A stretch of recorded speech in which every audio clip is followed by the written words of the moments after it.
watch daily videos and ace your GRE preparation. Don't forget to click on the bell icon and subscribe to the channel.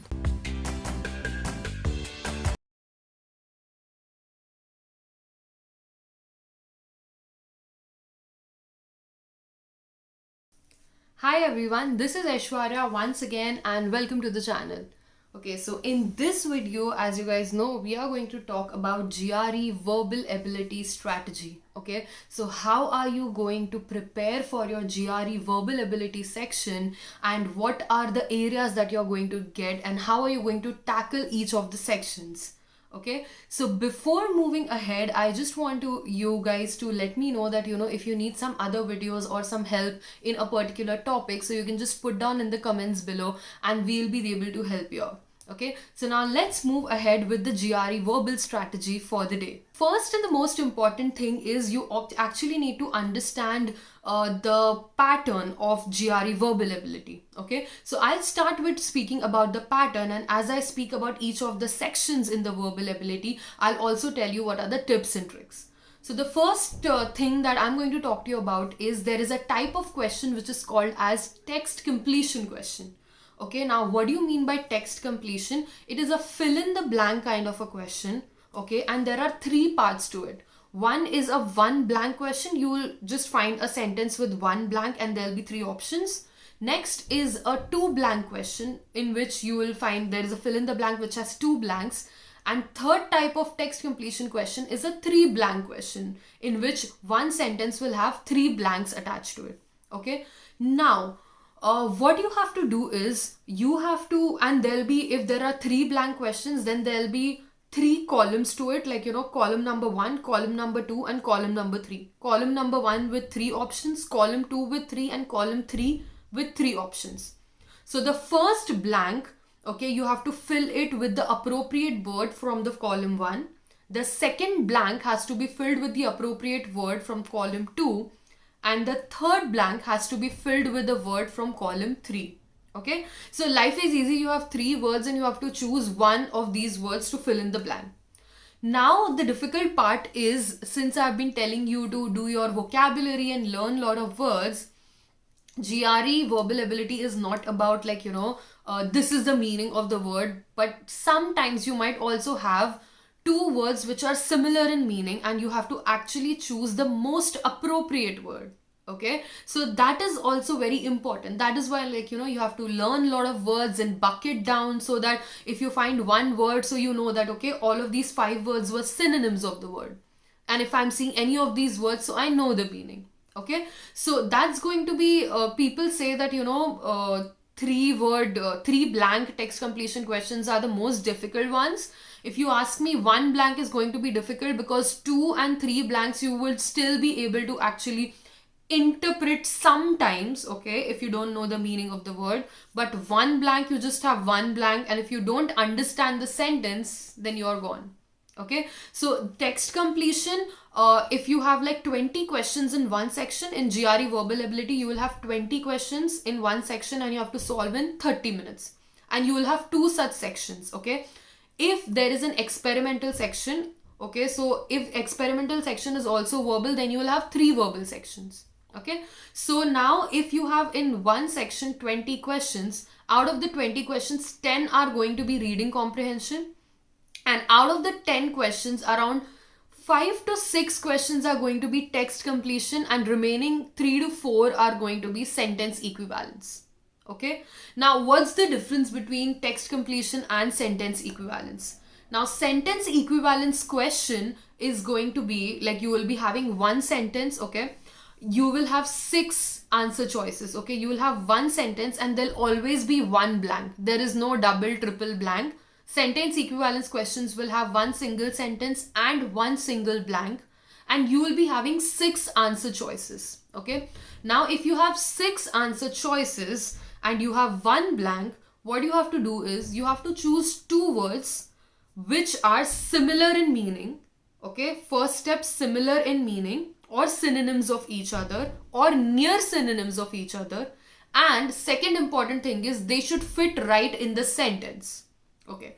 Now, in order to confuse you in your GRE exam, sometimes people have the tendency, as soon as they see a sentence equivalence question, they jump down to the options. They figure out that, okay, these two options are similar meaning, and they just randomly put it. Okay. Now you have 6 options. Okay. So more than one pair could be synonym of each other. So that is why you have to be very cautious. That first thing that you have to do is you have to choose 2 words which are similar, but after choosing those 2 words, you also have to see that, whether they are fitting in correct. If they mean the opposite of what sentence actually wants, then there'll be 2 other words in those 6 options which are similar in meaning. Okay, so you will have one sentence with 1 blank and 6 answer choices, but you have to select 2 answers. Okay, so that's the difference between sentence equivalence and text completion. And in each section, out of 20 questions, round about 4 or 3 questions are definitely going to be sentence equivalence. Okay, I hope you got it correct. So this is why bucketing is important, and making note of all the synonyms of the word is important, because you actually should be able to figure out which is the synonym, and you should also be able to interpret the sentence correctly to fit those words there. Okay, now moving ahead with the third and the most important section of GRE verbal ability, which is reading comprehension. Okay, now when I speak to you about reading comprehension, there are going to be 2 types of reading comprehension that are asked in your GRE. First type is a long passage question, and the second type is a short passage question. Now, in your entire GRE, including both the sections, you will have only one long passage question. Okay, so one long passage questions with 400 words, which has 400 plus words, and that one big passage is going to have 4 questions for you to answer. Okay, now sometimes if you find that you're short of time and the passage has it's a little bit confusing and there are a lot of words which you don't understand, or so, you should not worry about that one long passage answer, because those are 4 questions. There are a lot of short passages also which have 2 to 3 questions in them. Okay, so you have to manage your time accordingly, that what should be done first while you are solving a reading comprehension question. Okay, now in reading comprehension, you will have multiple choice questions in which you have to select one answer. Okay, one answer you select out of the 5 options that are given. Second type is going to be multiple choice, in which you can select 1 or more answers. Okay, so 1 or more answers are going to be correct. It can happen that all the 3 options given are correct, so that will also be an option.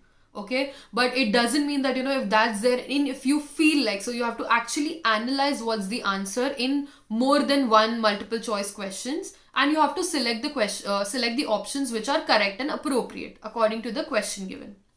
The third type in your reading comprehension question is going to be select in passage. Okay, now this is a unique type which comes in GRE. What's going to happen is, in the passage you will be able to actually select a sentence. Okay, so you will be given a question and the correct answer is going to be a sentence which is there in the passage. Okay, so the passage is going to be a clickable passage, in which the sentence you click on, you feel is correct, you can actually click on, and that will get selected. So this is one unique type that is there in your GRE verbal ability, and primarily the reading comprehension section, that you should be able to understand.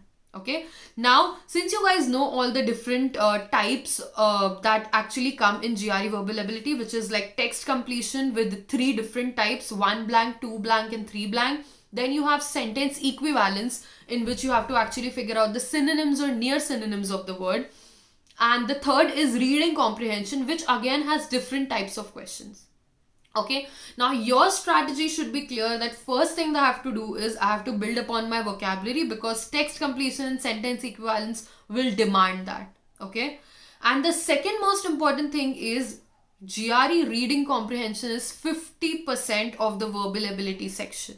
Okay, so again, coming back, like I have already told you in other videos, that you have to develop a habit of solving one GRE reading comprehension every day and analyzing which types of questions you are doing wrong. Okay, which type of questions By that I mean that, whether it's a critical reasoning questions that you are going wrong with, or whether it's a primary purpose of the passage that you are going wrong with, or whether it is strengthening the argument, weakening the argument, what's the category that you are doing wrong.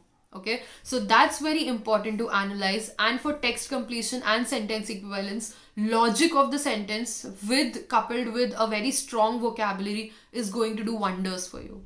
Okay, so this was all from my side. All you have to do is, in order to get access to a lot of video lectures for your text completion, sentence equivalence and reading comprehension, and how are you going to actually attempt.